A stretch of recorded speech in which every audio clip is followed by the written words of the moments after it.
Hello, friends. If you are looking for a New Zealand immigration lawyer, I would like to recommend Michelle Chen. She's my friend here in Christchurch, and you can find her at mclegal.nz.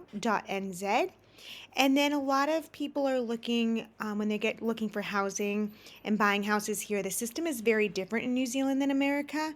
And Tim O'Connor is an American mortgage broker here in New Zealand at TSB Bank. So that is who I would recommend if you're looking for a mortgage. Okay, our guest today is Christine, and I hope you enjoy our conversation. Welcome back to Moving to New Zealand. Today I have Christine with us. Hello. Hi. Thank you for being here. Thanks for having me. Okay, so we'll get started with some of my all the time questions. Where did you move from in America? So we moved from Arizona, Scottsdale, Arizona, suburb of Phoenix. Nice. Is that where you grew up? Well, I was born in Michigan, so outside of Detroit, a suburb of Detroit. But when I was 8 years old, we moved to Arizona. So I lived there pretty much most of my life. I did a year in San Diego for my internship and then came back to Arizona. My husband is mainly from Illinois. Okay. And then he moved to Arizona and then we met. And yeah. So you're both like snowbirds. So Kind it's of. called, when you Yes. the Yeah. north winters for the south. And isn't Arizona a lot of retirees move there? Yes, it's there's a huge retiree population. Yeah, that's right. And yeah, lots of Canadian and other snowbirds come seasonally. Okay, So, yeah, nice. hot desert. I've been to Arizona, but just as part of road trips driving across America. Okay. So not a whole lot of time. And how long have you been in New Zealand? So in June of this year, it'll be 6 years, Oh my which goodness. is longer than we anticipated. Wait, what were you anticipating? Well, we moved in 2019 on a 2-year accredited employer work visa initially. Both of you had that visa? Well, I was the primary Okay. visa holder, and then bringing in my husband and kids Okay. on that visa. I was the one who had the job offer, and then I put my husband and kids on that visa. But initially it was for 2 years, and we thought this would be a great opportunity to live in another country, to see how that goes, to expose us and the kids to a different culture. And then because that was 2019, of course, COVID happened. Yeah. And we couldn't really leave. But we just decided, actually, this is pretty good. Why don't we give it a little more time and our visa? So then we applied for the residency visa. And then we eventually applied for permanent residency. And here we are. So all of you are permanent residents now? Yes. So we're all permanent residents. And because we started on a non-residency visa, we can't apply for citizenship until it's been 5 years on the residency visas. Okay. But actually, so we can apply later this year for citizenship, which I think we will do. Yes. Yeah. I mean, people always ask why I haven't done that. And I was like, it really just came down to like the filing fee and having to carry 2 passports because my husband and the kids have 2 passports. And I feel like I'm always renewing someone's. And of course, kids just expire a lot sooner. So I feel like I'm always on the watch for someone's and making appointments. I'm like, oh, I don't want to add to that, but I guess it's not that big of a deal. It is a downside. I just didn't need it yet, I guess, was Yes. more or less where I was at before. So was your skill set, your job, was that one of the shortages that New Zealand had in a lack of skill here? Yes. So I'm a psychologist, and definitely it was on the shortage list. Husband's a veterinarian, and his was also on the shortage list, but we didn't both need to find jobs before we moved to get the visa. And because I'm just probably the more sort of organized and detail-oriented one, and it's often the case. I decided to sort of pursue that. I also met a recruiter at a psychology conference. In America? In America, in San Francisco. This guy, Larry, he had a booth. Shout out to Larry. Shout out to Larry. And he's here in Christchurch. He's American, but he's lived in Christchurch for over 20 years. And he recruits for medical doctors, psychologists, sort of that general space. And we had already been thinking about moving at that stage, just sort of. But you were at the convention just as continuing ed kind of for psychology. Yes, And purpose. he was just there scouting out the Americans. Yeah. And I walked up to his booth. I saw his little signs and I was like, is this kind of fate or what is this?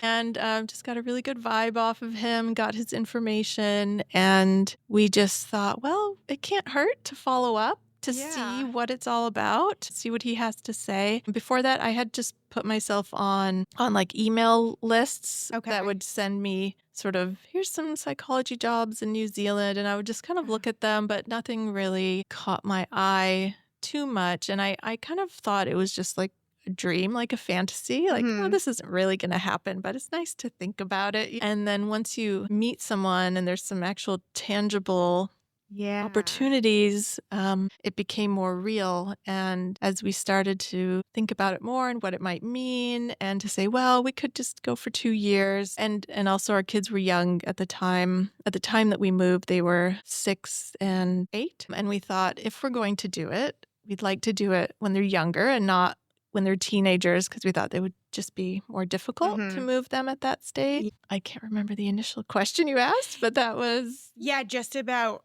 kind of how you got here. Because of your set. Your skill set is a shortage here. And it still is. Anything in still mental is. health is still a shortage here, correct? Yeah. Yes, that still is. There are, I don't know the numbers, but there are a lot of immigrant psychologists here. There's a lot for the agency that I work for. After meeting with Larry, and he sort of helped assess our needs and our personalities as well, and where might you fit and what kind of work do you like to do.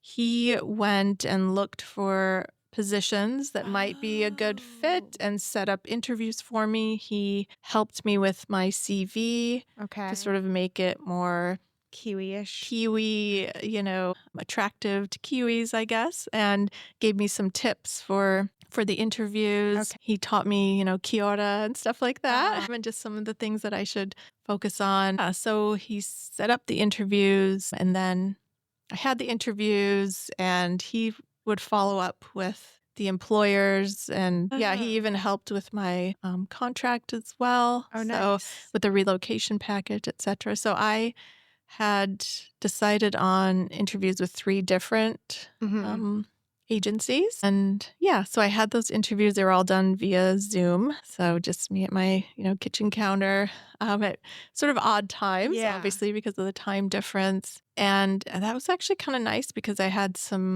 could have some notes with me to refer to. Yeah. And they were all really good experiences overall. Did Larry tell you to tone it down and not be too confident?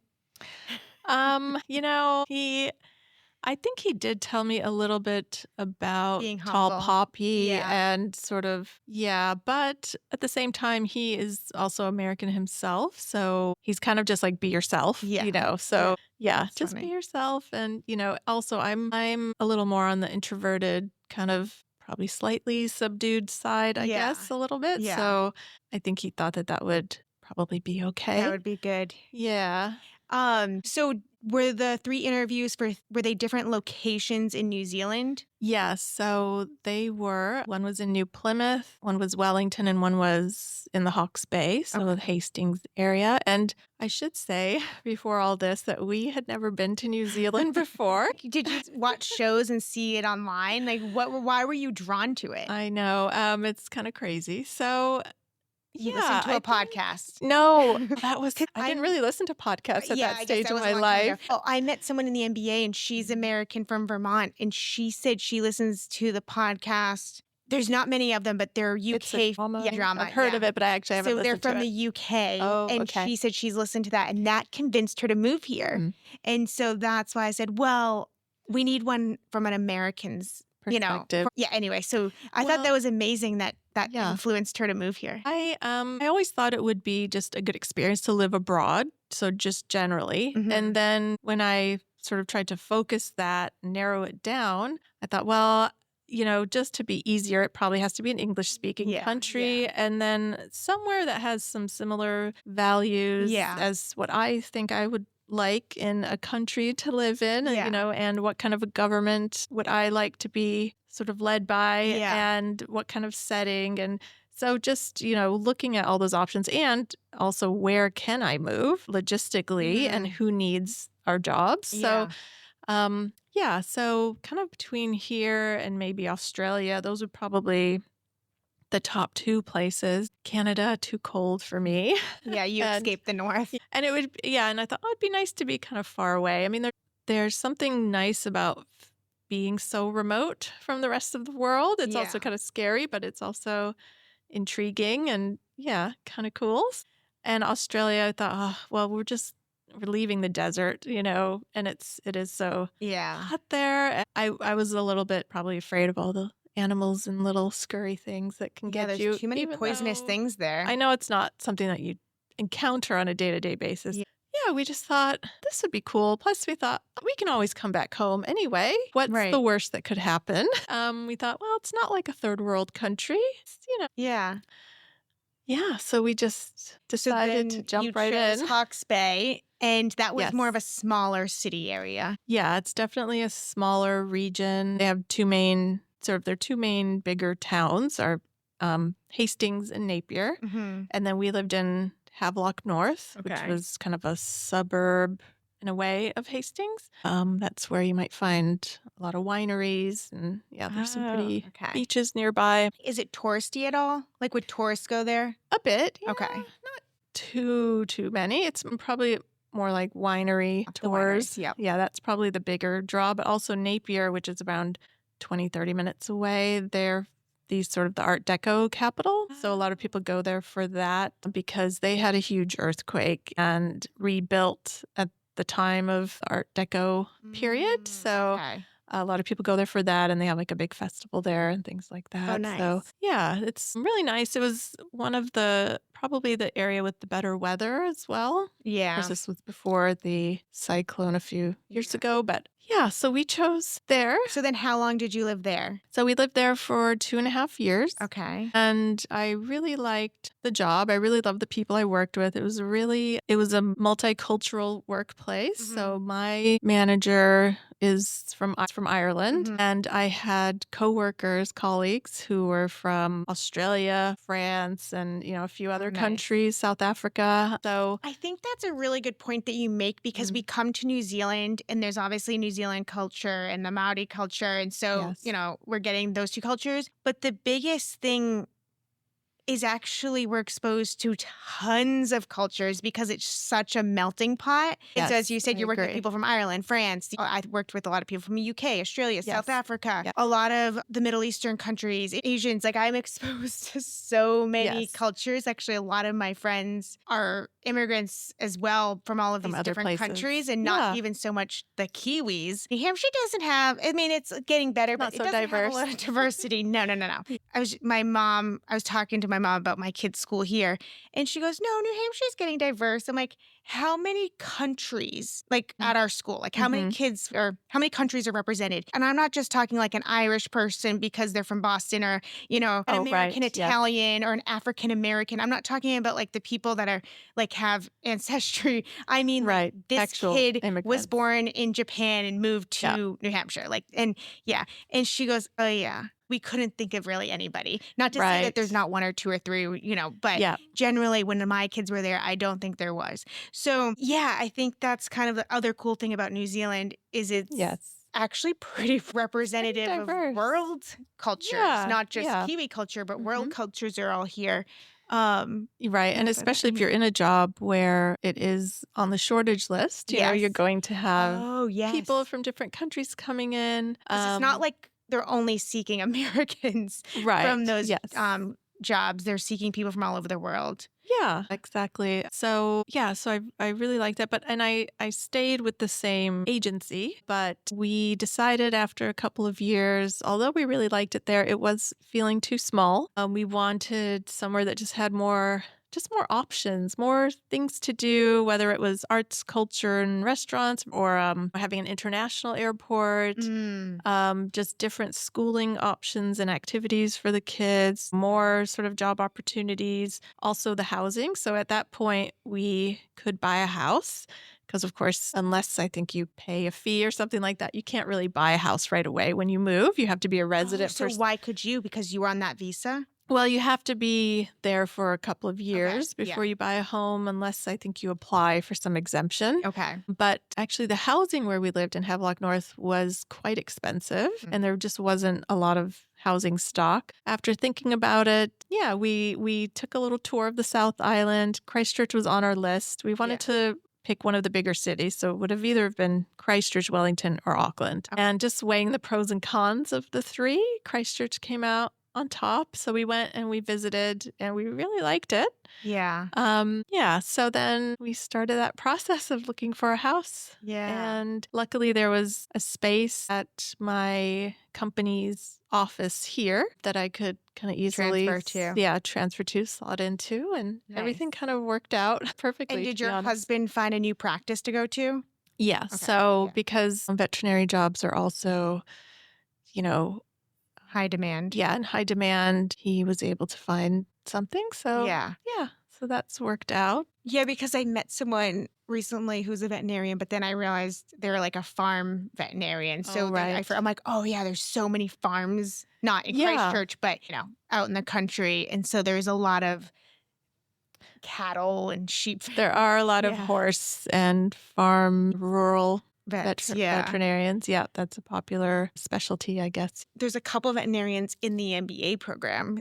I've asked a lot of questions, I don't know, about the differences in practicing. Yeah, because they don't have rabies here. Right. So he had to learn. And there's also different kinds of medications that they either do or don't use that, he was used to, and just different ways of doing business. I actually asked our vet recently. My old dog that we brought from America never liked having her nails cut. And so the vet used to give me Valium to give her before we cut her nails. And then this dog, even though we got her young enough, we did not get on top of it. So of course now she doesn't like her nails to be cut, and she's actually worse than the other one somehow. So I asked the vet, I was like, I don't know what you do here, but we used to get Valium. And then I went and picked it up from the office. She's like, okay, yeah, it's ready for you. And she just gave me a bag, and it was $60. So I'm like, okay. We get home. It was one pill. Oh, really? One pill for $60? It was like one pill to give at night to start the relaxing, and then another pill to give in the morning, but like one dose, basically. It wasn't something, it was like a one-time thing. I'm like, we better get this right. Like, this better work. We better time it. I do think there are more conservative here with some prescriptions, things, which is probably not a bad thing. No, overall, even with humans. Yes. I think that they're a lot more conservative with writing. They are, even with antibiotics, with everything. Oh, not just opioids, like everything. I think so. Well, and I'm just thinking of human doctors as well. They seem to be more conservative. Yeah. Well, I mean, I don't know, the government is paying for healthcare as well. Right. And so it's definitely just an entirely different system. I mean, really. Completely different. On every other level. But I remember taking my kids to the doctor for the first time and just sort of not having to pay anything and just walking out. And it just felt so strange. Or getting a prescription and not having to pay, anything. And I just remember that strange feeling like, I'm supposed to give you something, then you didn't, but actually, I get used to it. But so did you have to get different licensing when you came here because the education systems are different and everything like that? Yeah, because psychology is a registered, profession. Mm-hmm. So in the States, they called it licensure. So I was a licensed psychologist. Here, they call it registered. So there's the psychology board of the board of psychologists. And so they have a whole system for immigrants, to get their registration transferred over. Okay. So I had to go through kind of an application process. I had to get all my transcripts and things that I hadn't thought about in forever. And, just fill out of that from all of your studies. I think mainly from the graduate school, like master's and doctorate, and sort of maybe some internship information. Let's see, I don't remember all the details, but I had to fill out, get lots of information, send it in, and then you just have to wait and hope that everything, meets their criteria. And it did, because to be licensed as a psychologist in the States, it's a really intense process and very lengthy, and you have to go through a lot of hoops. So it's at least, if not more, sort of rigorous probably than becoming a psychologist here. So I haven't known any American psychologists who had difficulty getting transferred over here, as long as you sort of went to an accredited sort of program and things like that. That hasn't been an issue. So, because here to be a psychologist, you can either have a master's or a PhD. Okay. Whereas in the States, you have to have a doctorate, either a PhD or it's called a PsyD. So, and internships and things like that. So, so I did that, and luckily that came through. Although I didn't have that approved at the time I did my interviews, it was sort of in the process, but I just explained that I didn't foresee any issues with that happening, and luckily that all came through. So you didn't have to sit an exam here? No, did not have to sit an exam, but I believe that now I believe that they have modified some of the requirements and that they do require some specific, I think that they require some like Maori specific, either training or understanding that they look for, whereas before when I did it, that wasn't required. However, at my job, they do require that, and we have cultural supervision. We have kaupapa Maori supervisors and things like that. So we get that training because it is so important because the Maori population is overrepresented in the area that I work in. Yeah. So that's really, an important part of our So they offer you a lot of training on all of that. Yeah. And what about language? Speaking the language, do they work with you on that? Well, in my first year, one of the offices that we worked alongside did offer a Te Reo Maori, sort of a basic course. So I took that with a few colleagues. One was my French colleague, and then another colleague. And so we learned the basics. Cool. We learned how to pronounce things and, and also just to understand, along with the language, just cultural, the kaupapa, and all of that, and doing our pepihas and everything. So, I mean, that's such a learning in itself. I'm glad our kids are learning a lot of that more at school. Yes. But I'm pretty useless at it. I mean, I've taken a workshop here and there in different workplaces I've been in, but not enough to stick. And I took French for like 7 or 8 years, and I didn't even learn that language either. So I'm just pretty just not good at picking up other languages. Okay. I can read the thing. Like when I read the words, I know. I'm like, oh yeah, I know that word. Okay. So I'm actually better for French and for Maori. Like I'm reading it, understanding, but then it's the speaking and the back and forth, pronunciation and all of that. Yeah, it's tough. Do your clients speak it to you?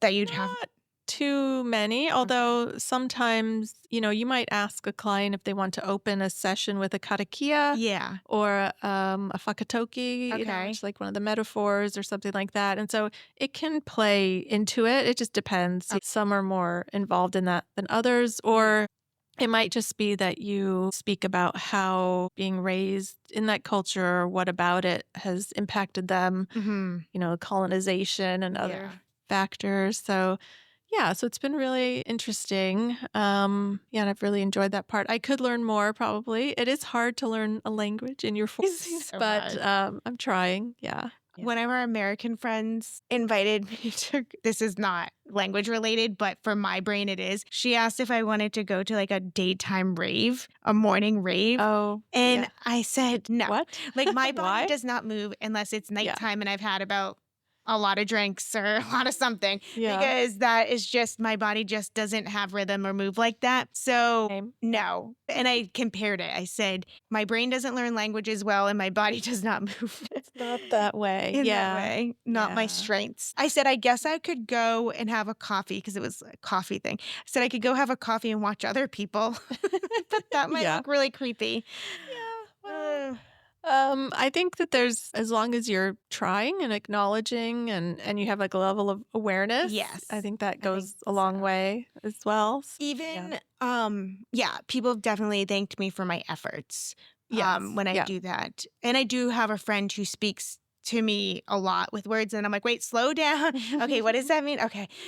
Yeah, and we incorporate the language, the terminology, and sort of within psychology, it's weaved into as well. And it's weaved into interventions and things, and into our reports. It's definitely, yeah, it That's definitely plays a cool. role.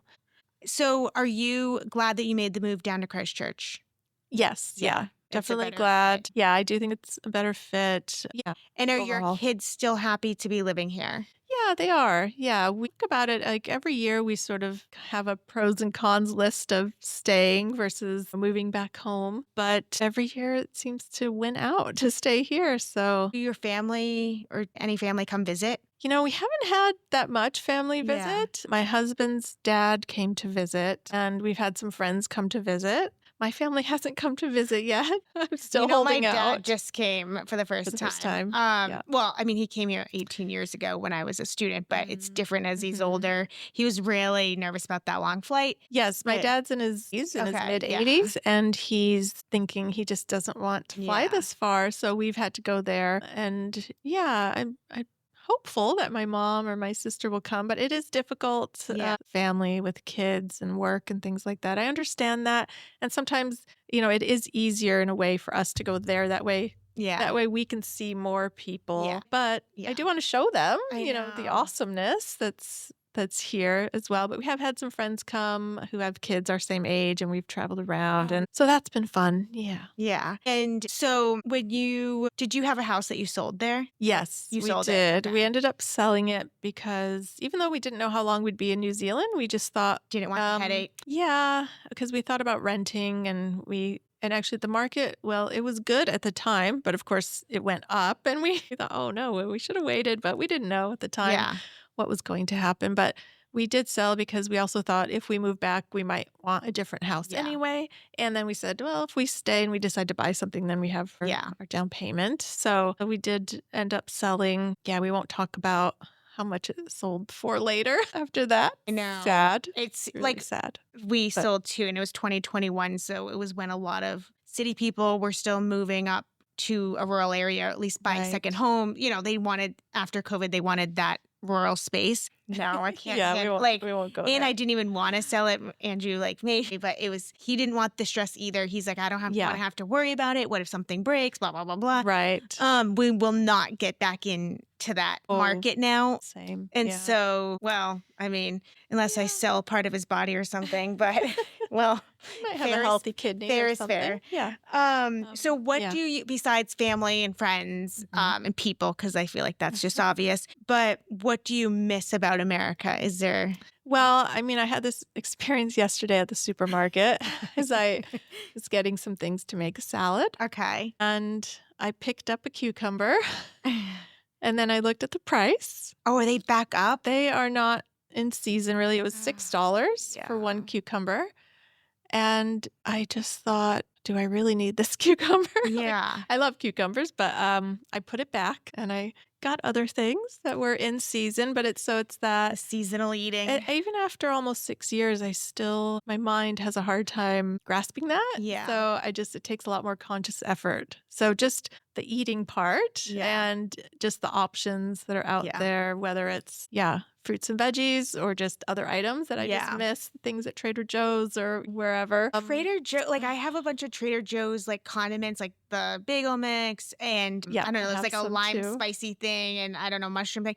but they're just on my thing, and I use them all the time. And I have someone coming here from America next week, and they did ask if we wanted anything, but even the Trader Joe's isn't that close to where they live. It's like an hour. Oh, okay. And I was like, I don't think they're Trader Joe's people generally, and so I was like, no, I'll let this one go. I won't ask them. I did ask them to bring me some of my special gum. Oh, okay. Yeah. But Yeah. yeah, and the kids asked for junky candy that I don't want them to have anyways. Oh, But I yeah. was like, okay, if you share it with Jolly your Ranchers or Yep, things. Yep. Jolly Yep. Ranchers. We always end up bringing a big bag of I didn't even those. buy those when we lived there Oh, because yeah. one of my kids doesn't she can't do Broke her dye. So teeth? I was like, Oh. no, I was like, really, even when they were little in America, I was like Yeah. a crazy person about that. And my mom was with my brother. It's just like, but anyway, so I didn't even buy that stuff back then, and now people bring it here, and then I'm like, and now we're ruining other children. Yeah. But I said they have to share it with their sports teams, and then the other thing was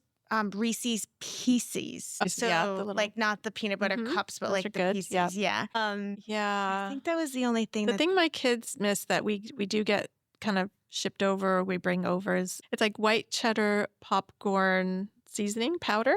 So, because we make a lot of popcorn at home, and that's like their favorite thing. So That's so funny. I'm sure it's terrible for you, but yeah. Is it from like just a regular grocery store? yeah, or Amazon or whatever. Yeah. But they have it at Even like supermarkets. the Bragg's nutritional yeast popcorn Oh, sprinkle right. stuff, which is like, it's just herbs and nutritional yeast, but I used to like it. But here I have found it, but it's like $22. And so I'm like, Right. no, like I'm not paying And $22 for yeah. seasoning. I mean, obviously, like I think like every American here, you just learn to make a lot more Yeah. though yourself, like Yeah. salsas and things like that. So I will say we probably cook a lot more here, Yeah. which is good. But do you think you have more time here too? Like you're more time wealthy? Is that what they call it? Yeah, I think so. And also my husband doesn't work like full time Yeah. exactly. So he has usually most, but not all, sort of after 3, 4 o'clock. Yeah. He's usually home. My role right now is I'm more of like an advisor, like a senior advisor, but still within our whole psychology practice. Okay. So I work from home a lot. Sometimes I travel. I can go into the office a little bit. Yeah. Very occasionally, but not often seeing clients. Okay. But so I work from home Good thing you have that office. most of the time. So yeah, I have an office and that's great. But working from home, I mean, it just saves you time. You're Yeah, not traveling. so much You time. know, you don't have to worry too much about what you look like as much. I mean, you are on Teams a lot, but from the neck up, you have to look Because good. some people say here that there's not so much of a work from home culture, but then some industries and some organizations do have that here, but then a lot are really against it. So it's hard to tell. Okay. Yeah, because I was talking to last week, my last interview last week. She's working for an American company, but from New Zealand. And so she's completely remote. But she said even if she were to go work for a New Zealand company, she's worked remote for like 10 years. So she just can't even fathom driving to an office. Yeah. And yeah, I was like, oh, that's interesting. It would be a hard transition to go full time back into an office. Yeah, I think I would find that difficult. Yeah. And so I Yeah. guess it depends here what your role and what your industry Yeah, is. and so my role now, so I've been with the same agency this whole time. Okay. And just kind of moved in different areas. Yeah. And the role I'm in now, so I work for our national office essentially. But because national office, like most government agencies, is in Wellington, they realize that they can't just hire people who live in Wellington. So you can live anywhere in the country, That's awesome. Yeah. essentially, and have that role, which is really nice. And, so it's nice that they understand that flexibility. Yeah. Yeah. Yeah. That sounds like you've had a really good working experience here. Yeah, I really do. Yeah, I really like the people I work with. I mean, like any job, there's always some ups and downs, but yeah, I've stayed the course. Yeah, it's a really good agency. We have really good benefits. Yeah. I have a lot of time off, lots of, support and supervision. I actually don't know if we've talked about this on the podcast before, so it's a good time because you mentioned benefits, and benefits here are different. Like in America, like you have to chase those health insurance benefits. Right. I mean, someone in your home has to carry the health insurance. I mean, that's just how it works in America. And for us, my husband had like primo insurance through his employer. And then I had my own, it was like secondary. In the States, yeah. Yeah. And then when I went self-employed, I just went on to his. And then, basically we were very privileged that healthcare was not ever an issue for us, but I know obviously for a lot of people it is. But so here, when you look for a job, you don't have to make sure that you get health insurance. Some companies will give private health insurance, I think. I see that listed once in a while, but it's really just topping up the government scheme. Yeah. Because everyone has the government scheme. So it must just be, topping up like maybe cheaper appointments and prescriptions. Yeah, we have like our employer gives you sort of a discount if you want to get private insurance. You get, a certain discount basically that you can sign up. So that's how ours works. Do you get it? Do you get the private Yeah, insurance? we do, but we only really have it for sort of serious things like if we need surgery or for cancer. Then you could go to the private hospital. Yeah. Okay. Yeah. That's what I've heard other people say they use we have so far. So we haven't gotten like the full coverage. Yeah. For everything for now. We just didn't know if we needed that. Yeah. I mean, we've had pretty good experience so far. Yeah. I know my husband, he didn't have private insurance, but he chose to go private for something. Like when he needed a surgery, the wait list for public was a really long wait list. So then he just paid out of pocket and still the out of pocket was like still cheaper than a premium would be I think back home. Just thinking, the place that I worked back in the States, the amount of money we spent on health insurance, but then the extra out-of-pocket costs was still so much that, like you said, I heard that a paying lot. out of pocket here for something without insurance is still often cheaper, except maybe for dental, it's maybe not sometimes. But I took my daughter to the podiatrist the other day, and that's not covered under government, but she gets those insoles in her shoes because of, well, we call it a birth defect. She has a bone that sticks out, and we always just call it her birth defect because she's a teenager. We can razz her, but we'll like just talk about how annoying it is, basically, because we'll hurt her in ski boots and certain sports shoes. But I was like, what did you do to yourself? And she's like, well, you're just bad breeders. So when she says that to my husband and I, like, she's like, this is your bad breeders. You gave me this. So was she born with it? I think it's been there the whole time. Like, I did always notice that this little bone stuck out, but it didn't hurt her. And it wasn't until we moved here. So she had never seen a doctor about it, nothing. And it was until we moved here, and it would really hurt in hiking boots, ski boots, really shoes that like go up and cover it. But then, I didn't know what she needed. I'm like, does she need a surgery? I don't even know what the problem is. Yeah, I thought we were going to be cutting out a bone. You know, I didn't know. Because then I was like, wait, is it something floating? She would move it. And so anyway, I didn't even know what kind of doctor to see. And so I think I figured out to call a podiatrist and explained it. And they said, oh, we all have that bone. It just is protruding out on her. And so, yes, we're who you see. So she was like, she just needs insoles until she's fully developed. And then it will. Oh, okay. I don't know. But the insoles are helping, and we don't have a surgery. So I don't know. So we went yesterday. It was like, how much was it? It was $300. Okay. And so, but she needed the new insoles, but because the other ones had gotten too small. Okay. And then for the visit. And so the $300 covered the insoles as well? Yes. Okay. Yeah. So that's actually not that bad. No, well, I have nothing to compare it to because I've never been to a foot doctor or anything. So I was like, it's very also weird that I meet kids, like when I talk about this people are like, oh yeah, my kid sees a podiatrist. I'm like, what? I never knew anyone in my life in America that saw a podiatrist. Like I just didn't know anyone, not an adult friend, not a kid. I never heard it. Now here, if you look around, there's a lot of podiatrists. Everyone.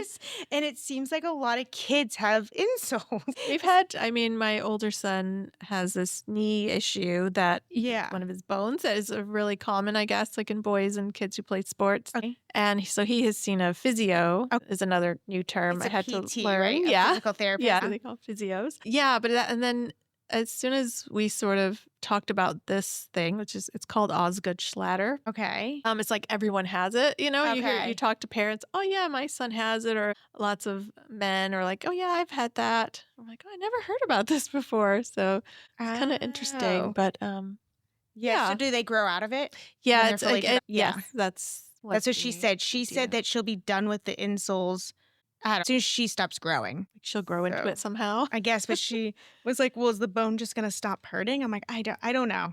I don't know what's going on here. And then I said, I guess we always could cut it off. That's what I say. And she actually said this to me too, because I got in an accident. So I would go to a chiropractor or whatever, and it would just like put me back into place. But then like one time they did her. So then she would end up going with me and my kids would go. And so we would just all have adjustments, but they wouldn't like crack the kids. You know, they just use the activator. So my kids would basically get these regular adjustments. And so my daughter's like, when I was getting regular adjustments, that foot thing never hurt. And I'm like, well, sorry, I can't afford that here. Are they really expensive here, chiropractors? I took her, for regular care. Because it's all, like, my insurance paid for it back then. Unless it's ACC. Yeah. So, like, basically just like my insurance just paid for everything at home. And so here, you have to be a lot more we also had dental insurance at home. And so for me, as well. Personally, healthcare is more expensive for me here, but that is so not the normal for anyone. So I try not to talk about it. Okay. You know, it's like, I'm not the normal experience. You're a bit of an outlier, you think? Yeah, I guess it depends. Yeah. And, also, my husband was never, we talk about this too. He was never home for dinner and he was never home. So, like, was the insurance actually cheaper because, like, he was never home? Like, he couldn't help out with kids at sports so now his life for him as a father and a family man is much richer. We have the same because my husband was a partial owner of a veterinary clinic in the States. So he's always on call. Yeah. And just, super busy. Wasn't available a lot during, like, school school day hours and things like that. And now, he has commented on that. And of course, we've noticed it. And he does like a lot of the grocery shopping and he makes more meals. And he's there. He last year coached my son's basketball team, which he probably would have never done if we had stayed in the States. So I do think that, it depends on what you value. And, there's things that are that you can't really put a price on. Yeah. So that's really great. I agree. Like for him, this has been a really valuable because he likes sitting at the dinner table every night as a family and doing all of that stuff. And so for him, like to be home every day, high five, he's definitely rolling in before dinner. So that's been good for him. And plus he's really geographically now close to his father. So like his dad needed him last week and he'd come home and he's like, just today alone made me really grateful for the entire move. Just being able to be here because his brother's overseas and his sister's up north. And so he really was really feeling grateful and appreciative for that. Is there anything, I mean, you did some desktop research and stuff before moving here, I'm sure, but is there anything that you hadn't found out or you wish someone told you before you moved here? Well, so we decided to ship things. Like a shipping container? Shipping container. Okay. Part of my relocation package included, they helped pay for some of that, which at the time paid for maybe 75% of it. Nice. Whereas now I think the price has gone up a lot to ship. So I think, and because maybe we hadn't been to New Zealand, we knew people who had visited and things like that. And, we spoke to a few people, but we didn't maybe know exactly what to bring and what not to bring. So it would have been probably better to know, like, for example, the furniture here the really good furniture is very expensive. Yeah. If you don't want, MDF or not real sort of really nice wood. handmade furniture. Yeah. So I think we would have maybe just planned a little bit better in terms of what furniture are we bringing? What do we need? We kind of knew we probably weren't able to bring our king size bed because looking at homes and everything, we're like, well, these rooms are tiny. Like, I don't even know if we'll fit that. So we didn't bring that, but we probably could have just planned a bit better and just in terms of what to bring, what do we really need, what do we don't need, and even like what clothes to bring and things like that.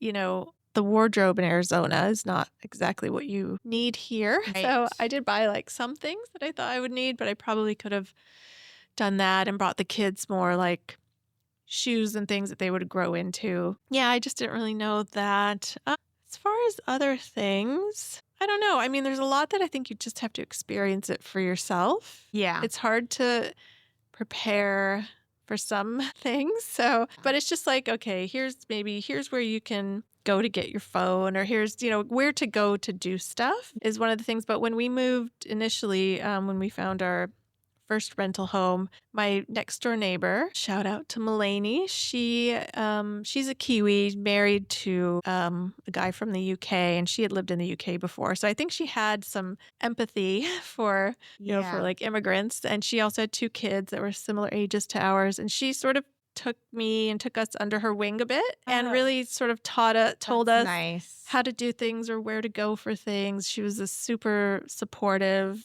friend. She was also a physio. She worked on me and my son a little bit too. So she was great. So it really helps to have some support system. When we moved, our shipping container didn't arrive at the same exact time. So some people from my work and helped out with loaning us some things as well. So it's really good to know, I guess, in terms of planning ahead. Are you shipping things? What are you going to need though right away when you get there? And how are you going to find a rental home and things like that? So did you have a house secured when you got here? No. So our work paid for 2 weeks of us to stay at, like sort of those hotel apartments. Yeah. So we had 2 weeks of that, and they gave us 2 weeks of a rental car as well. Okay. Which was really nice.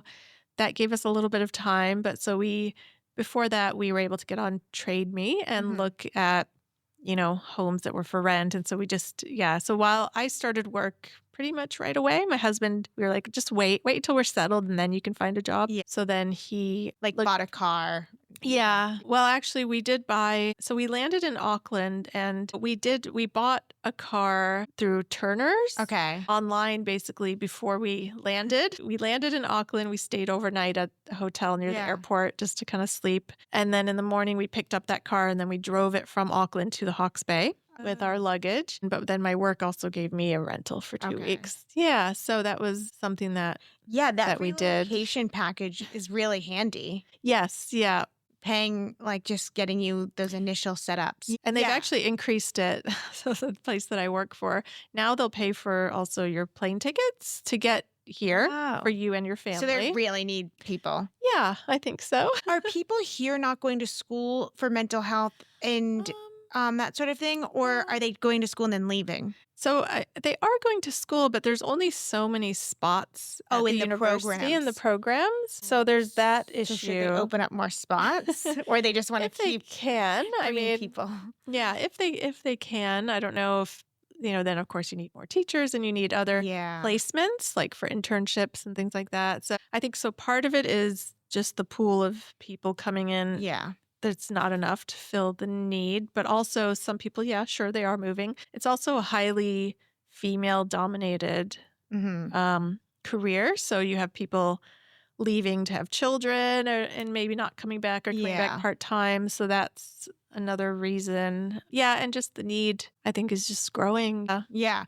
Well, since I've been here, I've heard that sentiment a lot about being a lack of mental health practitioners here in general. Yeah. I even knew a girl, she was young, I don't know, 8 or 9, and like a parent had passed away, and they were on a 6-month wait list for her to see a counselor that could help her. And so I think that was a personal story that I heard. I'm like, oh, wow, that's a really long time. And then my neighbor back in America was a school guidance counselor. And, our schools just I had a guidance counselor in school when I was little. I remember I had to go see her because I was too fresh. I was like, too fresh with the boys, or what does that mean? No, with the teachers. Oh, okay. Disrespectful.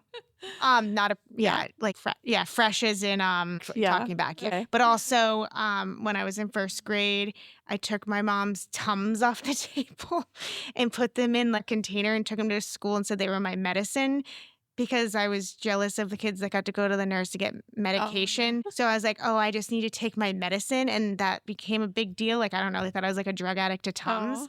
You would definitely overdose on that. So. And so I remember going to the guidance counselor. This is second grade maybe. And she had like a hand puppet that was like a dolphin. But I had to go, I can't remember. The dolphin was obviously just trying to teach me some lesson. But I would go with another child too. But I remember thinking that other child was real badass. Like I thought that child needed help.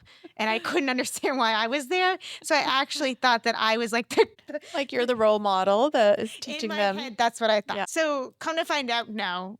I wasn't the role model, but I did grow out of that in high schoolish. I think I stopped being disrespectful. But then when my daughter was in elementary school, the guidance counselor wanted her to come eat lunch with them with these other kids. I'm like, I know what this is. You are not the role model. You are not the mentor. You have undisclosed problems, and that's what they're just telling you. And so I remember I talked to the guidance counselor, and actually, this was so small world. The guidance counselor at my daughter's elementary school back in America was in New Hampshire. But then I'd gone to university in Boston, and that girl, the guidance counselor, had lived in my dorm my freshman year. So in another state, in another city, she had lived there, but I cooked fish in my dorm room. And apparently, so when I met her at my daughter's That's school, a no-no. 15 years later, she basically referred to me as fish girl.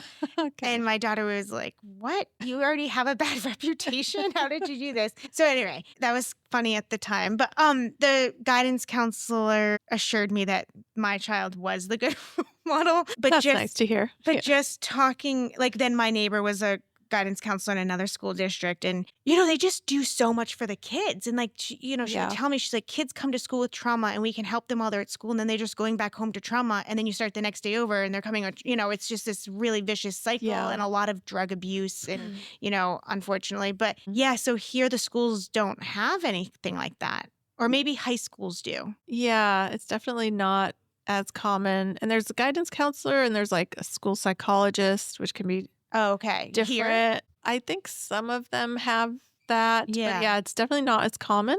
One of my sort of roles in the States I did for a little while was sort of school psychology. It was more testing for like learning Oh, disabilities, ADHD, yeah. and things like that. And then, if people qualify, they would get an IEP and they'd get a, Yes. Okay, so all, you would do the testing for yeah, so that? I would do the Yeah. testing, but here that even that type of role is not Yeah, as who does common. that here? I don't know. I think you have to either pay out of pocket or Yeah. something like that. It's different. They don't have the same like the ADA or Yeah. the Because same when I first moved here, rules. one Yeah. of my husband's friends was taking their child to Australia to get an autism diagnosis. Oh, That was about three and okay. a half years ago. So I feel like that's probably Yeah, improved I since think then. that's improved, but again, there is a wait, Yeah. because there just aren't enough No, people doing practitioners. that. Yeah. Yeah, I work at Pillars. No, I Yeah, don't work there. Sorry. I'm a mentor I've for, yeah, I've heard of yeah. them. Yeah. And they have some people come in sometimes and talk to us just, Okay. to give us some information and education. And so one of the workshops they did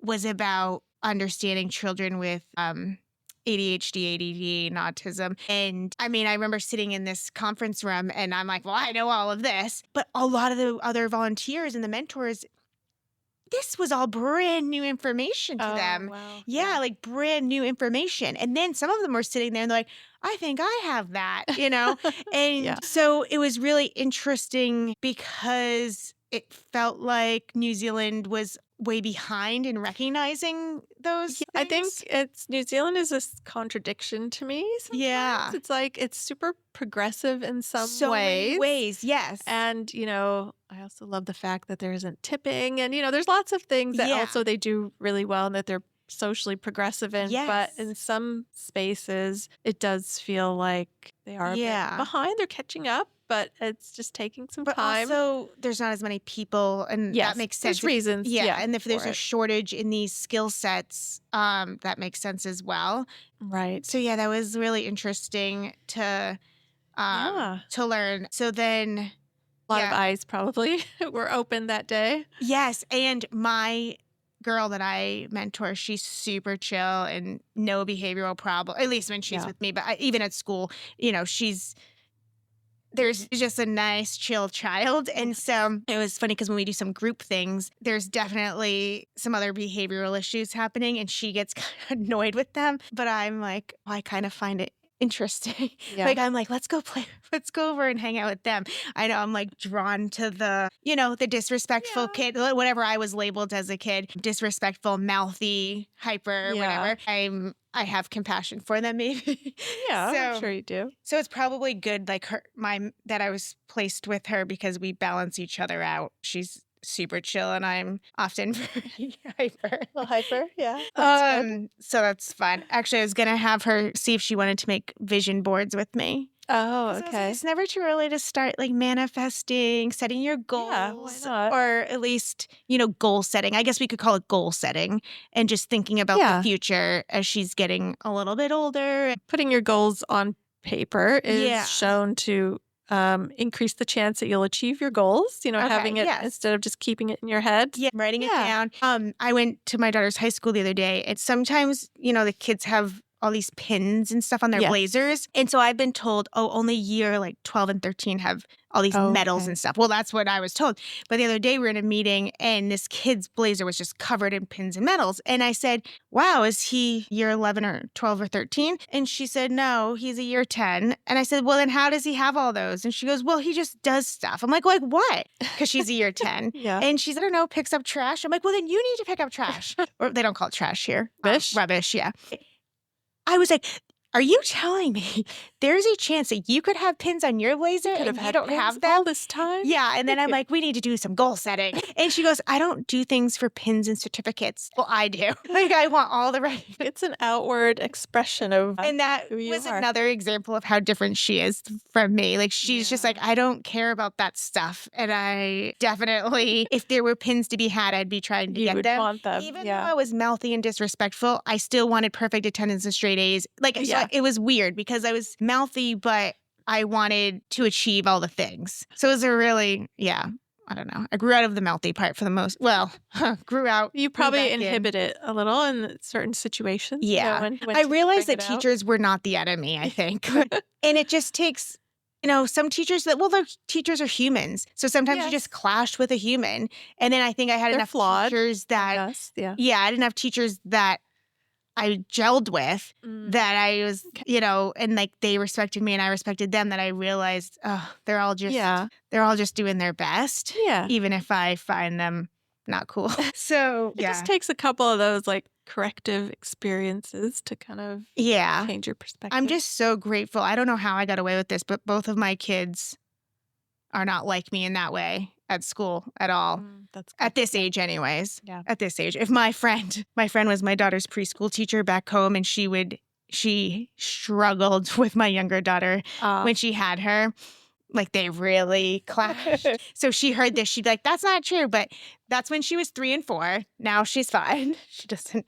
I think, I don't know if this is really true or not, but the teachers here, in some ways, they're more tolerant of kids, but in some ways they're not. But like they, you can call them by their first names here. Yeah, but then they wear uniform, which is so conservative. I like it, though. I like the uniforms because it's just easy for me as a parent. Yeah. At first, I didn't know if I didn't have an opinion at first. Yeah. Like I just had 0. And I would bounce back between being like conformity, like teaching them to conform and not self-express. And I'm all about self-expression. Then I realized how easy Then you were doing the laundry. And and then they don't have to think about it. Yes. And then my kids' primary school uniforms are pretty blah. Like they're not cool. But some of those high school uniforms, I mean, they just look so clean and sharp. Yeah. And when I see teenagers walking to school looking, some of them wear their uniforms professional looking, not that great, but then some of them really have it pulled together. And then some of them have their skirts rolled really high. Yes. And actually I quite enjoy seeing like the different ways they present themselves. But then sometimes I see a older boy, like year 12 or 13. I'm like, how old is I he? know. Like, he looks like a man. I mean, my 14-year-old has facial hair. Yeah, he has to like shave. Yeah. He looks probably older than 14. But yeah, they do. They look. Does he play basketball? Yes. So at school? School and a club like on another league as well? Yeah. So are his high school games at nighttime? The high school games are, well, I think so far they've been maybe like 4:30. Okay, maybe because he's like the younger. So my daughter's the same age as your son, and so her games are usually the 4:30 range. But the other night there was a basketball game for the seniors, which I told my mom today, senior doesn't mean a senior in high school. It means the older kids. So you'd be like JV varsity. Yes. Okay. Yeah. Because they call them juniors and seniors. So it would be like varsity kids. Yeah. But the game started at 7:30 on a school night. And so my daughter, first time she ever asked to go. Oh. Okay. And then her friend was going to go too. And so then I'm dropping them off, and they had put on some makeup. And I was like, who are you going to watch? What boy are you watching? Because it was the boys team. And then it's like getting late, and she hadn't called me to come, and it's like 8:39. And I'm like, Andrew's like, it's so late. And I said, I think some of our school games used to go late too. And then he's tracking her. So he's like, she's definitely at the school. And I could hear like the gym. And I'm a little stalker. And so I ended up picking them up at 9:30. And then I brought our friends home. And just like that school energy, I was like, were their parents there? And she's like, well, the parents of the players. And she's like, but you can't go because I'm not. But her friend said I could next time. Oh, okay. Her friend said I could go. Are you going to though? Well, I won't only because I want to see the boy that they're watching. Because it's like I was just having so much nostalgia. Cute, because my friend, it's hard because I was 14 and a half when I started high school. Okay. And my daughter was 12 when she started high school. Yeah. So she's now 14 and like barely 14, and she's in her second year of high school. So it's really a weird thing. Because year 10 is sort of equivalent to grade 9-ish. But it should be. But I think she's on the younger version. Yeah. Yes. Because like the school year here starts in February. Right. She's really young, right, for the grade that she's in anyway. And then add in how it's different. Yeah. so back in America, she'd just be graduating 8th grade. Yeah. And With your it son, is, or is he on the older well, 14? he used to be like the youngest. He Okay. was an August birthday, and August was the cutoff. And my two sons in America were 3 years apart in school years. Yeah. But here they're 2 years apart in school years. So it actually probably works out better in a way. Because they'll be in the same school longer. Yeah. Yeah. And yeah, I did find a big difference here, though, in general, the sports in schools, and it's not like you have like also the cheerleaders and things like that. And you don't have the Friday night football games. And it is very different. And because lots of kids do club sports. Yeah. They do a lot more at the clubs than they do the schools. Yeah, it seems to be. Yeah. I know. Well, I really want to go and see what this nighttime basketball game looks like, because I'm just curious, because the games I've gone to that are like 4:30, there's no parents there, none. And it's like, okay, are they working, or they just don't care? Like, what's the situation? 'Cause all of our parents used to come, and we wanted our parents to come. She said, I don't know, it's hard to tell, like her and her girlfriends are like, couldn't be bothered if we're there or not. Yeah, those 4:30 games, my husband will go if he can, because he's not working at that time usually, but I usually don't. But I always go to the Saturday like games. The club games, and those are a bit more serious as well. Yeah.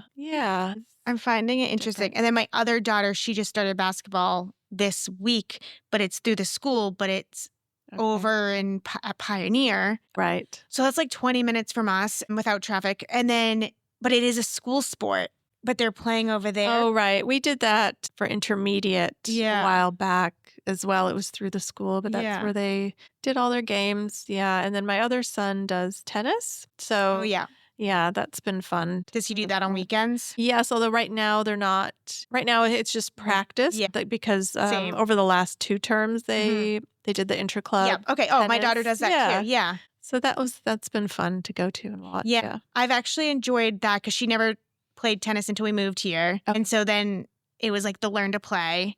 And now she was on inner club, but she was 14 and their inner club was like a 16, U16, just because they didn't have enough. So she didn't win very many this season because she was playing more advanced players. Yeah. And I said, okay, winning definitely boosts your confidence, but playing better players boosts your game. Yes, and I can better. tell that she was getting better, basically playing people above her level, because she was learning those skills. And so we had the same experience, even though I think we're in a different league than you probably, because we're in like called the Ellesmere League, which is like Selwyn and stuff. So it's it would be a different district. But this year as well, they had to bumped them up, and they played all like high school and even some year 11 kids, and my son hasn't fully developed yet, and he's but yeah, it's still been a good experience. Yeah. There's so many sports around, so that's I do like that. They're exposed. Like the other kids playing korfball and netball, not American sport. And so even rugby. Yeah. Yeah. I know. I was like, can you like learn a sport that they have in America, but it's not in all the schools, so not a lot of kids play, so then you can get a scholarship? Yeah. This is like cricket or something. No, they don't really have that, do they? Because my friend played rugby in college, but also here in America. But what's the other one? Cricket, rowing. Because a lot of public schools in America do not have rowing. No, they wouldn't have the opportunity. Our public high school here that she's at now doesn't, but the school we're moving to does. Oh, yeah. Okay. I don't know if it'll be too late to join, but I really want her to do that. Yeah, I've asked at some stage. I don't seem to have that much persuasion influence over my kids' certain choices. I might not either. I might just be making this stuff in my head. Yeah, but if they are willing to try, that would be great. She comes to the gym with me sometimes, and we have rowers, and she does them at the gym. And so that's why she was like, oh, I like this. It's not that hard. I'm like, okay, well, maybe not on this machine, but get on the open water and see how it is. Yeah.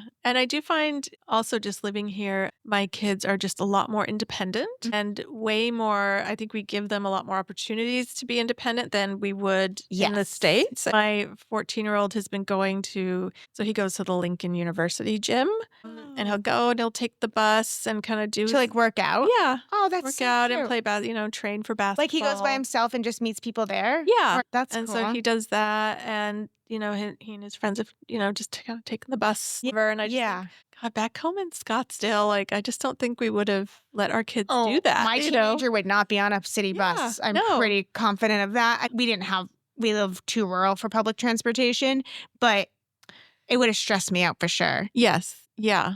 And I'm not a fearful person, but it's like so weird because then, I don't know, once it gets in, like I'll be fine. And then once like something triggers it, I'm like, and then I'm like, mind. Is she okay? Yeah. Is she feels more risky there. I don't know if that's fully true, but it might be, somewhat. People like my mother scared me about her getting trafficked.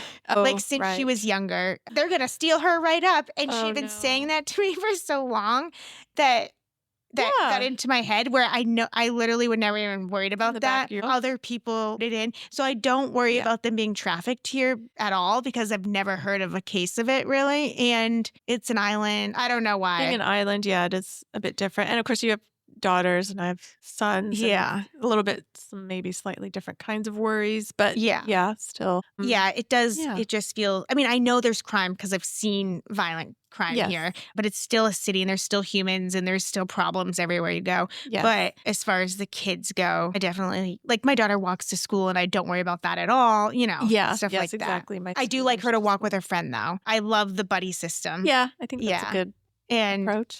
And I think it's just cute. Like when I leave to drive the other one to high school because it's further and I see the younger one walking with her buddy, it just gives me so much joy. Yeah. I love that she's starting out her day with a walk as well before she goes and sits down, like just for a healthy reason. I don't know what their conversation, sometimes she tells me what her conversation is and it's just so cute. So they actually leave for school early 4 days a week to do these clubs and all the things. And I was like, yes, those are the friends you want to surround yourself with the friends that are motivated and driven. Will build you up. And because that will make you a better person as well. And I don't know. I like that a lot. It's fun to watch your kids develop into their own and into their own people. And so, but then the other daughter's teenage friend yesterday told me they were going to her house and she said, we don't like going to your house because you don't have food. You just have ingredients. I don't have a bunch of prepackaged stuff.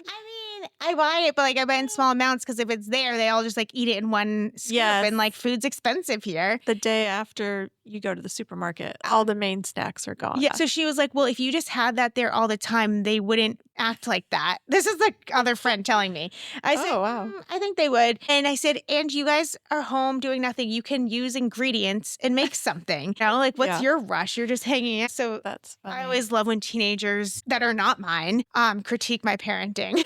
I was like, this is good. I always have popcorn on hand to make popcorn, but also we live so close to the supermarket. So sometimes the kids can just run over there. Walk over. Yeah. I love that they can do that. Do they have their little bank cards? It's been on the list of things to do forever. It's really hard. I've looked at all the things you need to bring with you. And then we both, I think, have to go. It's just easier that way. And, bank hours here are terrible. So make an appointment. My older one got hers, I don't know, when she started high school. So I did the appointment with her.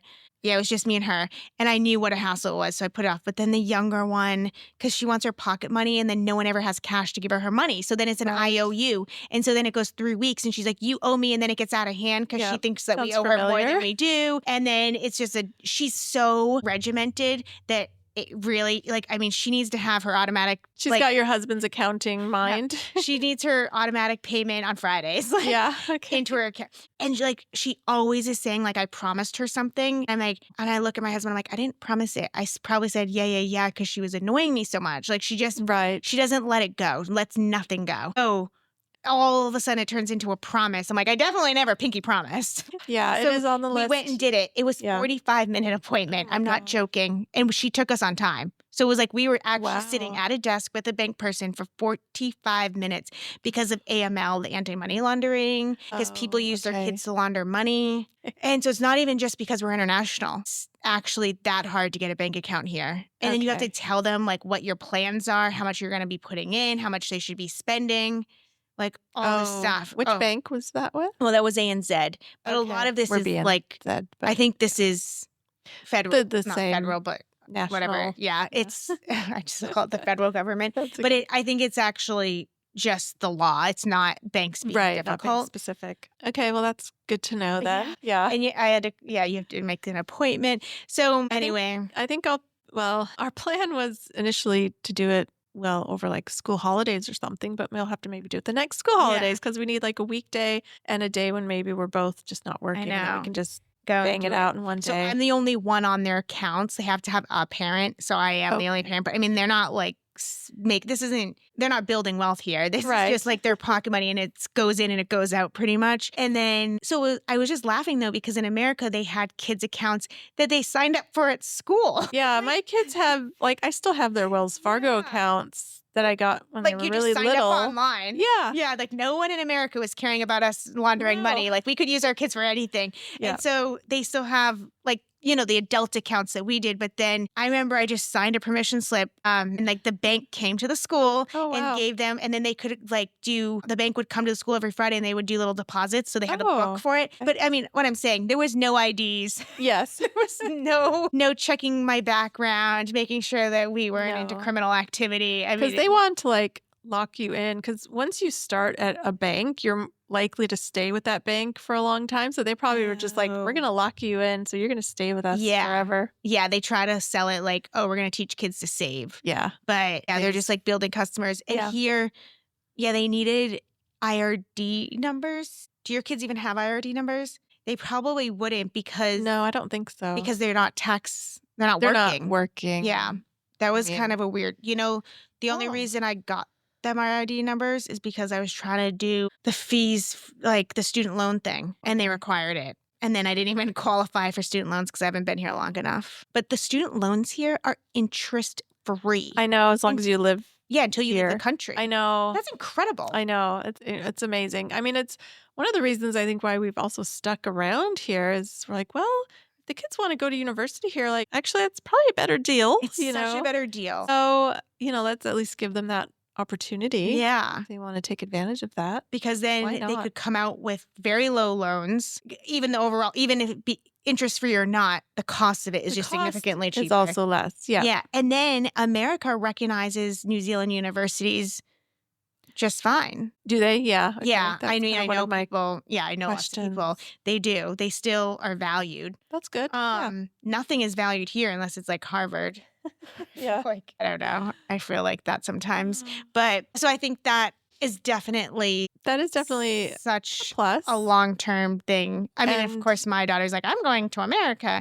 Yeah. But, she doesn't really know the financial repercussions of that yet. Think about that until you're older. And and I think we will apply for citizenship because more for my kids than me, but like, because I just want them to have the opportunity to do more maybe they do want to live in Australia someday, or maybe they'll have a partner, who's a Kiwi and, they want to go somewhere, or it just gives them more opportunities. And I want them to know that they don't have to stay put somewhere. And if they want to immigrate somewhere else, great. I mean, I'll miss them, but I wouldn't want to hold them back either. No, that just made me sad thinking about my kids living in a different country than me. But I guess people do it. Yeah. All the time. I know.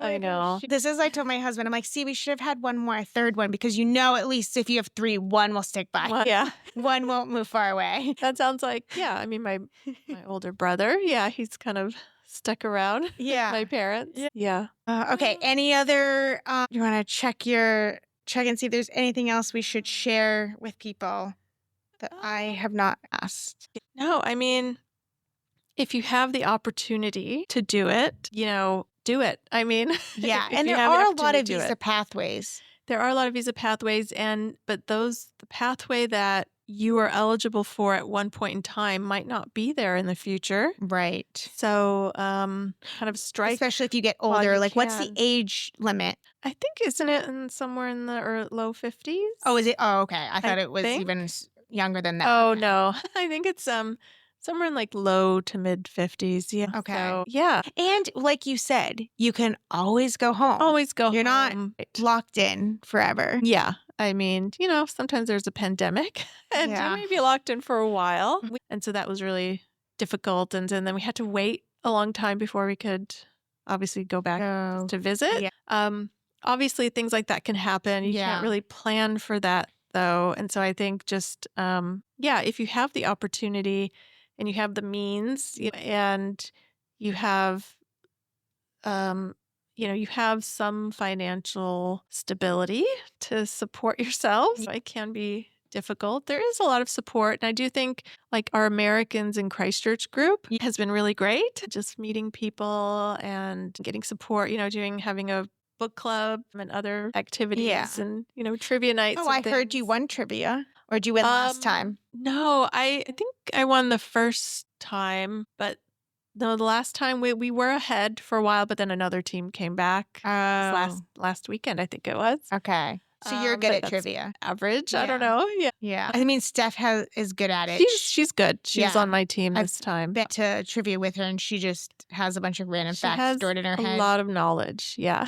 I used to play trivia with friends, but I was going for the good time. I was not contributing. Yeah, this is fun. So we have like, someone hosts it at their house and they create the quiz. So we did that. Not this time, but the previous one. You were the host? Yeah, we hosted. We created the quiz and had, everyone brings food and it's just like a nice. Do you come up with the questions completely on your own or do you Google them or chat GPT them? I did both. Yeah. I did, chat GPT, but there's another one that I really like called Trivia Maker. Well, there's DeepSeek, which is another AI platform that I really like. But yeah, like just looking for ideas for categories and stuff. And then I would ask for example questions or make them fun or do this. And then I would look up things because you have to always check the accuracy, Yeah. And then, and just Googling things and then just go back and forth and like, and to just make up the quiz. And that's cool. Yeah. That's cool. Anyway, I don't think I have anything else? Okay. Well, thank you for following along. And as always, just reach out if you have, I'm talking to the listeners, but if you guys have any questions, because then we can make sure to answer them or have an expert on that can answer questions. So yeah, thank you for listening. Thank you for having me.